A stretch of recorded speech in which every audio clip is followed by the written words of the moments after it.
Hola, mi nombre es Jorge Corredor, soy ingeniero de grabación, de mezcla y de sonido en vivo. Les voy a mostrar hoy el lugar donde trabajo, que es Groove Studios. Y nada, acompáñenme, les muestro un poquito de este maravilloso lugar. Pues aquí hay un pocotón de discos que grabamos en años anteriores. Ya cada vez hay menos CDs, entonces cada vez colgamos menos discos. Por aquí vamos a ver la sala de grabación. Aquí tenemos el cuarto de control. Tenemos bastante equipo, tenemos una consola análoga, tenemos mucho equipo análogo. Nos encanta el sonido de esta sala, ¿sí? Pues tenemos una gran variedad de preamplificadores, de compresores, de ecualizadores. Tenemos bastantes canales de entrada, es decir, podríamos grabar un bloque completo en el live y sin ningún problema. Acompáñenme y les muestro.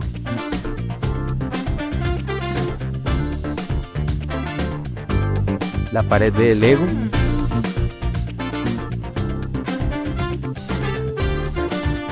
Y esta es como la sala donde grabamos. Tenemos este cuarto y tenemos un par de cuartos más pequeños que en este momento los usamos de bodega, pero se podrían utilizar si hacemos un bloque para meter o un cantante o unos amplificadores o un percusionista, yo qué sé. Entonces son cuartos que se pueden usar y moldear pues cuando lo necesitemos. Y pues nada, esto es Groove Studios.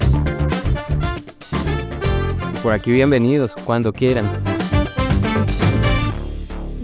Gracias, Jorge, por recibirme en este espacio. Bienvenido. Gracias. Bueno, Jorge, me gustaría, si puedes introducir, hablar de ti y contarle por ahí a la audiencia que no ha tenido la oportunidad de saber de este estudio, Groove Studios, y de tu trayectoria. Si les puedes contar un poco de tu historia, de cómo arrancaste actualmente, a qué se dedica este proyecto y, bueno, si tienes también tu proyecto personal, presentarte con la audiencia.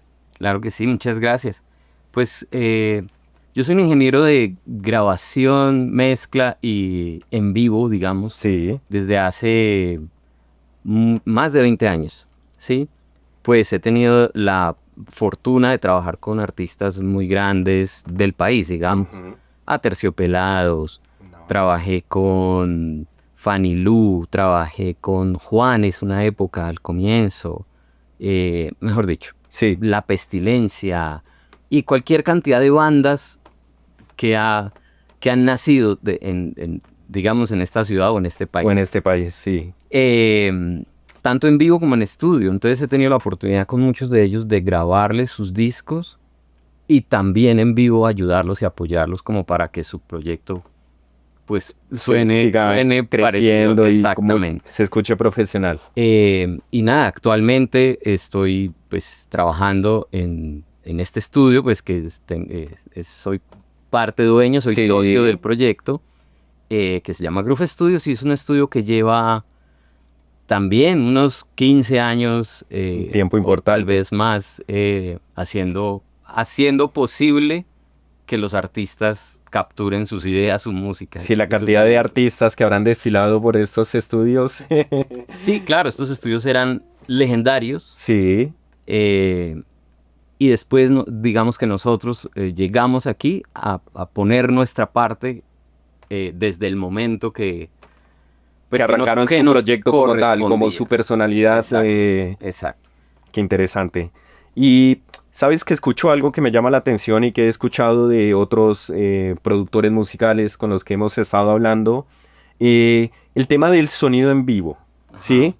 Desde tu perspectiva, ¿consideras que es un espacio en el cual se aprende, digamos, que amplía tus conocimientos y que ya trabajando en un estudio, más en la parte de registro, los conocimientos del sonido en vivo te sirven para esto? ¿No? Cuéntanos un poco, por ahí para los que no conocen del tema. Okay. Sí. Es más al contrario. Sí. Yo aplico en vivo lo que aprendo en el estudio. Perfecto. Es decir, en el estudio yo me volví detallista y uno se tiene que volver detallista, es decir, escoger la reverb perfecta, la ecualización perfecta, que todo suene en su punto. Cuando voy a en vivo, yo necesito, o sea, estoy sufriendo para que me suene en el PA lo mismo que suena aquí en el estudio. Entonces me demoro más, detallo más, pulo más, dibujo mejor, y a la hora del show siempre uno encuentra que alguien le dice a uno, oiga, usted hizo algo bonito con la voz, con la reverb, ¿por qué? Y entonces uno dice, fue madre, es que traigo el sonido en la cabeza backup de cómo me sonó en el estudio y lo quiero poner aquí. Bien, ¿Sí? sí, se entiende. Entonces, más bien aplico lo del estudio al en vivo. Bien, bueno. Y te hago una consulta porque estamos en un país muy pluricultural que tiene diferentes etnias. Para los que no conocen, Colombia cuenta con música nacional como el vallenato, un género musical nacional, ritmos del Pacífico que tienen ciertas percusiones que seguramente provengan de África. Eh, ¿Consideras que estos ritmos, digamos, esta variedad de etnias y esta pluriculturalidad que tenemos en Colombia, influye de alguna forma la forma de crear música acá? Digo, por ejemplo, un artista que le gusta el rock, ¿sí? Hubo un momento que en Colombia, vos me corregirás, se hacía, por ejemplo, música tropipop, ¿sí? Se mezclaba el pop con música tropical. Entonces, ¿consideras que los productores colombianos, por ahí puedes decirlo más desde tu perspectiva personal, crees que acuden acá en Colombia a ese tipo de ritmos y autóctonos de acá de Colombia para mezclarlo en diferentes géneros? Me voy a echar para atrás un poquito. Sí, bien. Voy a echar bien para atrás, pero voy a correr rápido. Listo, perfecto. En los 80, no porque yo haya escuchado música en esa época, porque tendría yo 10 años de edad o menos. Sí, Lo que me cuentan es que las bandas eran malísimas en Bogotá. Eran malísimas. Se querían parecer a lo que escuchaban a los americanos, claro. pero eran muy malas. Y los cantantes eran pésimos. Es lo que me cuentan. Sí, Pasamos a los 90. ¿Qué pasa en los 90? Empieza a llegar a Bogotá, por ser Ujú. capital, mucha gente de mucho lado, sí, con muchas ideas musicales, con ritmos, ¿no? ¿Qué pasó en los 90? Salieron las fusiones, las fusiones. las llamadas fusiones que todavía hoy día las estamos escuchando. Entonces fusionábamos el rock con el pop, el funk con el reggae, el folclore con un beat, y empezaron las fusiones en esa época.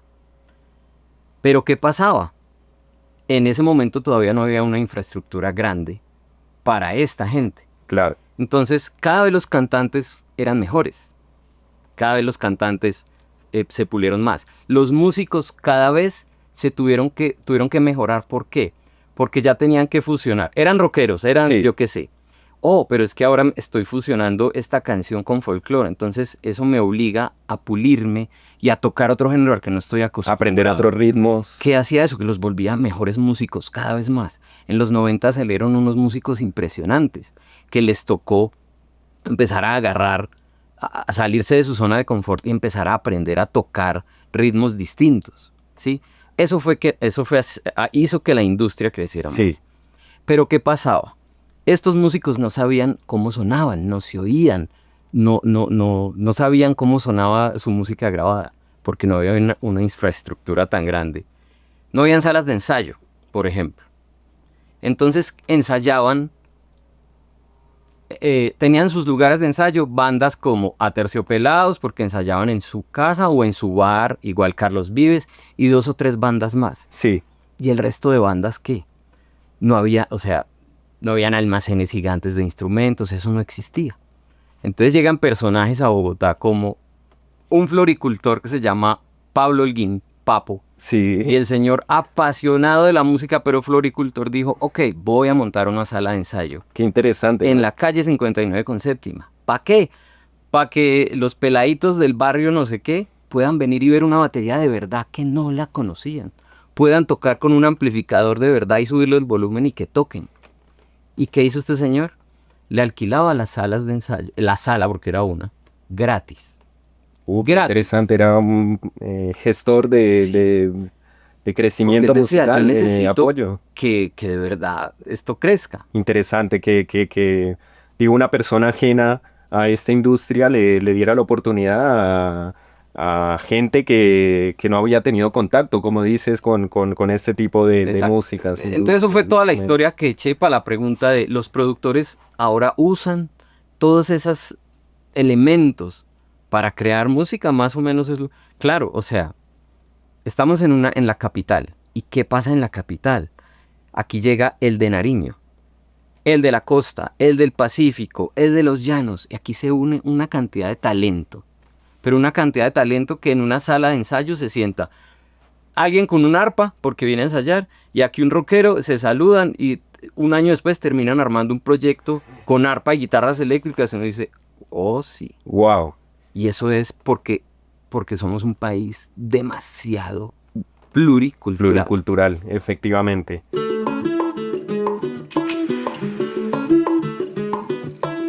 Colombia es un país pluricultural, una mezcla vibrante de raíces indígenas, africanas y europeas que ha dado vida a una de las escenas musicales más ricas del mundo, desde la cumbia y el vallenato de la costa caribe hasta la salsa caleña, el bambuco andino y los poderosos beats de la champeta. Cada región tiene su propio sonido. La influencia africana trajo los tambores, la indígena aportó ritmos ancestrales y la europea dejó su huella en melodías e instrumentos. Todo esto convirtió a Colombia en una fábrica de géneros y artistas que hoy conquistan el mundo. ¿Cómo facilitó o cómo se fue desarrollando esta industria musical con la llegada de la tecnología y qué fue pasando en Colombia con estas mezclas que se fueron formando? Claro que sí. En los 2000 las disqueras ya empezaron a mirar para acá. Y todas estas fusiones fueron migrando a cosas más modernas. Empezaron a llegar los beats. Entonces empezaron a aparecer cosas como Chucky Town, que es folclore del Pacífico con beats electrónicos modernísimos. Claro. Y eso fue un boom. Entonces todo el mundo empezó a decir, ok, esto lo podemos fusionar de esta forma. Ahí empiezan a salir las herramientas tecnológicas para que eso pasara. Sintetizadores, secuenciadores, ¿sí? Uh-huh. Y los productores, ¿sí? Sí. En ese momento, entonces, ¿qué empezaron a hacer? Ok, entonces empecemos no solo a grabar una batería, sino a poner encima de esa batería un beat electrónico para que empiece a sonar más moderno. Y las disqueras se fueron interesando en ese sonido y empezó a salir una cantidad de música nueva que uno decía, wow, o sea, maravilloso. Claro. Ahí empezamos a implementar nosotros como ingenieros otras herramientas. Entonces nos empezamos ya a nutrir de cosas para hacer música más moderna, plugins, sintetizadores virtuales, no sé qué, ¿sí? Y eso fue del 2000 para acá y no ha parado. O sea, hablo de Chucky Town, ahí empezó a salir ya todo lo urbano llamado reggaetón y no sé qué para acá, pero desbordadamente hasta lo que estamos hoy en día, ¿no? Y esta es una pregunta más personal, si la quieres responder. Bueno, evidentemente hubo, con la llegada del reggaetón, este ritmo y género musical, empezó a crearse como una industria acá en Colombia, bueno, como artistas como J Balvin, Karol G, que son por ahí las que conocen por ahí en otros países. Bueno, ¿consideras que este género musical en Colombia actualmente tiene mucha relevancia en la industria, digamos, de lo que ves, de que cada vez hay más artistas que quieren abarcar el género urbano en este último tiempo? O digamos acá en tu proyecto y el proyecto que tienen acá en Groove Studios, prefieren por ahí trabajar más proyectos de rock. Cuéntame un poco quién es la gente que se acerca a este espacio. Okay. Y bueno, ¿con qué tipo de géneros les gusta trabajar? Y si nos puedes contar tu perspectiva acerca de estos nuevos géneros de reggaetón y urbanos, ¿qué pasa en Colombia con esto? Claro que sí, es muy relevante la música urbana. Es decir, la música urbana abarca demasiadas cosas. Sí. ¿Sí? Enfoquémonos en el reggaetón. Perfecto. Este no es un estudio tan urbano reggaetonero. Claro. Aunque sí hemos hecho cosas urbanas. Es decir, para mí Chucky Town es urbano. Estamos Son de como acuerdo. de las bandas que nos gusta hacer aquí, de ese tipo de Sí. proyectos, ¿no? No nos gusta tanto hacer el reggaetón. Claro. De pronto hay gente que lo hace muy bien y lo entiende muy bien. Sí, Es una música muy relevante. El reggaetón puso al planeta a hablar en español y a cantar en español. Es innegable. innegable. Y tienen un alcance muy grande en plataformas, en redes sociales y todo. Una rítmica muy pegajosa Muy que hace rápido, que, exacto. que el consumo sea Digamos que las muy rápido. letras, no voy a Sí. hablar de eso, porque el rock también ha tenido sus letras fuertes desde siempre, Claro, ¿sí? Pero la música, ese ritmo, es decir, el cuerpo humano, si hay un ritmo, lo mueve. Claro. Y el reggaetón tiene eso, esa Sí. es su magia, sí. ¿sí? Nosotros, lo que hemos hecho más en este lugar son como proyectos Ujú. más rockeros, folclore, muchísimo folclore. O sea, nosotros hemos grabado artistas como Lucio Fayet, que es de Nariño. Hemos grabado artistas del Pacífico maravillosos, Nidia Góngora, yo qué sé, hemos grabado María Mulata, que es del centro del país, pero que canta divino el folclore. Hemos hecho cosas del llano. O sea, hemos hecho de la costa pacífica, de Atlántica, perdón. O sea, nos gusta mucho hacer eso. Sí, Nos gusta mucho, nos fluye y nos buscan mucho para hacer todo ese tipo de para ese proyectos. tipo de proyectos. Sí. Bueno, y por lo que veo, cuentan con la infraestructura para grabar desde un arpa a, si es necesario, una orquesta, ¿no? Exacto. Bueno, creo que es gracias a su trabajo en estos últimos años y desde mi perspectiva, muchos productores musicales les encantaría contar con los conocimientos que tienen y este espacio que tienen. Y desde ese lugar, hablando un poco de la trayectoria de ustedes, sí, pensando en las nuevas generaciones, los chicos que pueden estar viendo, chicas que pueden estar viendo este contenido y que están en su casa trabajando desde una laptop con un software craqueado y quieren proyectar y algún día hacer su propia música y dedicarse a la producción musical. ¿Tienes alguna sugerencia por ahí que desde tu experiencia, por ahí dices, bueno, hay algo que les puede ser de utilidad para proyectar y evolucionar en esta carrera y en este ámbito? Sí, mira, cada vez más jóvenes se interesan en sonar mejor. Cada vez hay más jóvenes comprando y aprendiendo a tocar más instrumentos. Ujú. Y cada vez hay más festivales en el país que hacen que sea posible que estos jóvenes lleguen a mostrar su talento. ¿Qué consejo le doy yo a un joven que quiera meterse en el mundo de la producción, de la ingeniería, que es mi caso?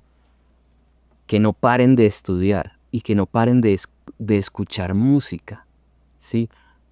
Porque si uno no está escuchando y escuchando y escuchando, no es que yo soy rockero, solo escucho rock, no, hay que escuchar de todo, porque tú no sabes en qué momento se te viene una gran idea o un sonido que escuchaste de algo te sirve para lo que estás haciendo en otro proyecto. Es escuchar y no parar, no parar y no parar de estudiar, de aprender. La tecnología que nos da ahora, o sea, toda la modernidad, que yo me puedo conectar con un ingeniero que está al otro lado del mundo y hacerle preguntas y tomar una clase magistral con él en un video, ¿sí? Sí, Cosa que antes era imposible, tocaba viajar y tomar la clase con él y coger un avión y llegar. No, ahorita todo está al alcance de un mouse, de un Sí, clic, es verdad. y eso hay que aprovecharlo. Hay que Y para los jóvenes a veces se pasa mucho tiempo viendo cosas que no te nutren. Ese mismo tiempo uno lo puede utilizar en buscar cosas que nutran y aprender muchas cosas que están ahí mismo. Es eso, verdad, es como que no es parar verdad. de aprender. Y te hago una consulta, Jorge. Hablando de esto, de la evolución, de la tecnología, bueno, ustedes tuvieron la oportunidad de trabajar en formatos como el CD. Y bueno, hay algo muy lindo que he tenido la oportunidad y llegué a tener la oportunidad, por ejemplo, en Argentina, de que los lugares donde se distribuía los productos que se hacen en Sudamérica, tú ibas a la tienda de CDs, de discos, y era un ritual. Era un ritual porque buscabas ese artista, cada CD tenía su librito donde explicaba un poco como de qué iba, y mismo tenías, hasta separabas una tarde para ir a escuchar un tema de una banda que te gustaba y tomar la decisión si invertías dinero o no invertías. Entonces, ¿qué me pasa actualmente desde mi perspectiva más personal? Siento de que, la distribución actualmente, a ver, ¿cómo lo digo? Me pasa de que, y me gustaría escuchar desde tu experiencia, cómo han vivido, digo, ya sea desde la producción y pensar los productos como tal, pensando hoy en día como plataformas como YouTube, Spotify. eh, Desde tu punto de vista, esa evolución, ¿cómo la vivieron? ¿Sí? ¿Cómo vivieron ese cambio como tal? Como músicos, como productores, como fanáticos y amantes de este oficio. ¿Cómo fue ese cambio? ¿Hubo que reinventarse en algún sentido? Cuéntanos un poco. Es decir, siempre toca reinventar. Sí, Antes, uno esperaba que saliera el disco o el CD o el cassette de un artista. Y era sagrado, o sea, uno esperaba ese momento. Y llegaba, uno lo destapaba y lo ponía en su casa y era escuchar de arriba a abajo el disco. Porque normalmente cuando se hacían discos completos, quien lo producía le daba una curva a ese disco. Vamos a empezar con esta canción, después con esta para bajar. Cómo se diseña un show en vivo, ¿sí? Entonces era mágico uno escuchar todo un disco de un artista y uno lo entendía. Después fue evolucionando y el algoritmo y no sé qué, y los mismos, no sé si fueron los urbanos, no sé en qué momento, pero eso que salía una canción y a las 2 semanas tenía que salir la otra de ese mismo artista. ¿Qué pasaba con eso? Que la canción que sacaron 2 semanas antes no tuvo el tiempo suficiente para pegarse, entonces quedó en el olvido. claro. Y ya el mismo artista se estaba sepultando y lanzando una nueva él mismo. Mientras que antes, ¿qué pasaba? Sacaba un disco a un artista y a ese disco se le daba, lo trabajaban un año. Sí, Esas increíble. canciones quedaban pegadas con cemento en la memoria de la gente. Es decir, hoy día yo escucho canciones de esos discos y todavía me acuerdo de ellas. Todavía son Suenas. son éxitos. Sí, Mientras que hay canciones urbanas que salieron en su momento estoy hablando hace 10 años, hoy día se olvidaron. sí. Porque ellos mismos fueron, si cambió ese ¿Cómo sistema funciona de ese consumo rápido? consumo rápido, Sí, que a mí no me gusta.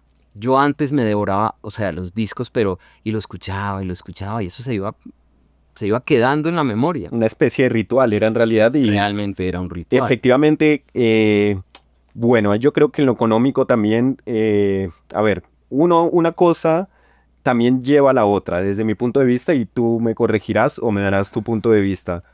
Creo que de alguna forma la industria de la producción musical era un círculo muy cerrado, que Ajá. no tenían artistas la posibilidad de tener distribución a menos que tuviera el contacto. Por eso me corregirás si estoy equivocado. No, ahí continúo. Y siento que ahora, bueno, efectivamente pueden tener una visualización inmediata, una escucha inmediata, y eso también hace que sea como la comida rápida, comparando, haciendo una analogía, Sí, está muy bien. de que antes uno se compraba, era por hacer la analogía y continuar, un producto que se volvió una reliquia, porque lo escuchabas como te alcanzó, era caro, con lo que hoy pagas un Spotify Premium y escuchas toda la música del mundo. En esa época, estamos hablando de los años 2000, comprabas un CD y tenías un CD capaz de pronto para escucharlo todo un mes. Y ahora es todo mucho más. Bueno, entonces me gustaría saber qué opinas de esto, de si se abrieron puertas, digamos, de que la gente puede distribuir más, de que se abrió un poco como el panorama que más gente tuviera la posibilidad de hacerse escuchar. Y si antes era efectivamente más cerrado el espacio de distribución. Sí, efectivamente. A mí no me gusta cómo funciona ahora, Sí, pero indiscutiblemente hay más visibilidad, Claro. digamos, para los artistas. Sí. Antes, de la única forma que un artista se mostraba era porque la emisora sonaba esa canción, porque la gente tenía cómo comprar el CD porque había quien, o el disco, porque Efectivamente. había quien no le alcanzaba el dinero. Y, y entonces tú estabas obligado a escuchar lo que la emisora te ponía. Mientras que ahora tú escuchas lo que quieres oír. Tienes acceso a todo, ilimitado e inmediato. ¿Sí? sí, Y eso es una ventaja. sí. Eso es una ventaja. O sea, digámoslo así. Me gustaría saber qué llevó y qué te incentivó a dedicarte a esta profesión. O sea, ¿qué te hizo acercarte y cómo se fue desarrollando esa pasión que terminó en una profesión actualmente? Ok, llegamos a la parte personal. Sí, Es decir, a mí, ¿qué me motivó para meterme al mundo del audio? Que yo tenía una banda en el colegio sí. y sonábamos terrible. Y yo dije, ¿por qué sonamos tan mal? ¿Por qué sonamos tan mal? Yo tengo que... Entonces lo que hice fue que me pasé de ser músico al detrás de cámaras. Ahí va. Y entonces lo que empecé fue a tratar de ver por qué sonábamos tan mal. Y entonces a empezar a mirar por qué el canal entra aquí, cómo lo ecualizo para que suene mejor. Y ahí empecé a conocer gente y empezó a avanzar mi vida en este mundo. La Pero pasión. realmente fue porque sonábamos muy mal y a mí me molestaba y yo quería ver por qué sonábamos tan mal. Porque pues en esa época en mi colegio, hablando del, no sé, el 95, Sí, eso no había cómo sonar bien realmente en ese momento. Y ahí empieza como mi carrera de día tras día aprender, hacer cursos y cada vez irme nutriendo más con ingenieros que ya conocía, ingenieros famosos y eso. Y tuve la oportunidad, ya como anécdota, sí. de trabajar con ingenieros y productores muy duros. Entonces, trabajé con Kit Hildebrand, que es el teclista, o fue el teclista de Nine Inch Nails. Trabajé con Eduardo Cabra, Calle 13, Sí. algo de Vicente García. Trabajé con Benny Facone, que Benny Facone hizo casi toda la discografía de Maná. No, o sea, cualquier cantidad de artistas. Que te fueron nutriendo. Sí, claro, eso me fue llevando a hacer discos cada vez más importantes o estar en proyectos cada vez más importantes, porque eso va generando una confianza en los músicos que van llegando. Ah, tú hiciste tal cosa, ah, tú estuviste en este proyecto. Y los músicos no son bobos, ellos van, escuchan y dicen, uy, esto suena bien o suena mal. Entonces eso da pie para que le entreguen a uno, le den la confianza de trabajar en otras cosas. Llegar a Aterciopelados y ya con Aterciopelados, son 2 Grammys que me he ganado con esta banda como ingeniero. Y el primero fue muy chévere porque estábamos haciendo el disco Claroscura de Aterciopelados y yo me acuerdo que estaba poniendo el primer micrófono en el bombo. Y yo miré a Héctor y le dije, a Héctor Buitrago, y le dije, Héctor, este disco se va a ganar un Grammy. Y ese año nos ganamos el Grammy a Mejor Álbum Alternativo, creo. Pero es como que uno tiene que confiar en que todo el proceso se haga de la mejor manera y así fluye, ¿sí? Otra anécdota. Digamos que las fusiones normalmente se hacen entre artistas del mismo género, Sí. ¿sí? En los feats. Sí. En ese disco, imagínate que metimos a Jorge Celedón con Aterciopelados a hacer una canción. O sea, vallenato. Eso. Para los que no conocen, Jorge Celedón es un artista de vallenato, que es la música que mencionábamos anteriormente, autóctona de Colombia. Hicimos una canción, Aterciopelados, Jorge Celedón. Y fue lindísima. Si uno tiene el norte claro, uno lo hace. Lo hace. No tiene que ser 2 artistas del mismo género ¿no? O sea, lo que hablamos de las fusiones desde el comienzo de la entrevista. Las fusiones. Y esa es la fortaleza de Colombia. Colombia tiene esa fortaleza. Y es que somos pluriculturales y nos fusionamos de una forma tan maravillosa entre géneros y entre personas que eso genera una música única. Y te hago una consulta, Jorge, para cerrar esta entrevista. Bueno, como ingeniero, como productor y artista, tenemos una gran variedad de artistas de diferentes géneros, como mencionas. ¿Tienes alguna especie de receta o cómo trabajas con los artistas? ¿Los lees de alguna forma para acompañarlos en sus proyectos? Normalmente hay que generar confianza. Sí. ¿Y cómo se hace eso? Si el artista llega, uno no les va a imponer cosas, sino que uno deja que ellos propongan y que muestren lo que traen. Y la mayoría de veces lo que ellos traen es muy lindo y muy bien hecho. Y nosotros como ingenieros o productores lo que hacemos es coger eso que ellos traen y moldearlo. Pero es generarles una confianza y nunca imponerles nada. Y el trabajo va a fluir, va a haber una comunión. O sea, te lo juro que va a haber una comunión y el resultado va a ser lo que ellos esperaban y lo que uno esperaba. Increíble. Porque si yo llego a imponerles de una vez lo que yo creo en sonido, yo qué sé, ellos se van a ir con su canción grabada, pero en el fondo van a decir, esto no era lo que yo quería, yo quería otra cosa. No, es un ir y venir de opiniones, de ideas, hasta que haya una comunión y fluya la canción. Eso es así. Bueno, gracias Jorge por tu tiempo y por recibirnos acá en este espacio. Claro. Gracias Jorge. Bienvenido. Y bueno, Gracias. ¿quieres comentarle por ahí para la audiencia que recién conoces tu proyecto, el proyecto de ustedes, en dónde están ubicados, dónde pueden encontrar información acerca de ustedes en las redes sociales o acerca de ti, tu Instagram? ¿Quieres compartirle algo a los chicos que quieran Pues, si quieren saber de ustedes? Dale, claro. Si quieren saber más de mí, Instagram Jorge Corredor. Este estudio se llama Groove Studios, queda ubicado en la ciudad de Bogotá. Y pues nada, aquí estamos con las puertas abiertas para sus proyectos. Tenemos un estudio maravilloso para ustedes, realmente. Bueno, gracias Jorge Corredor.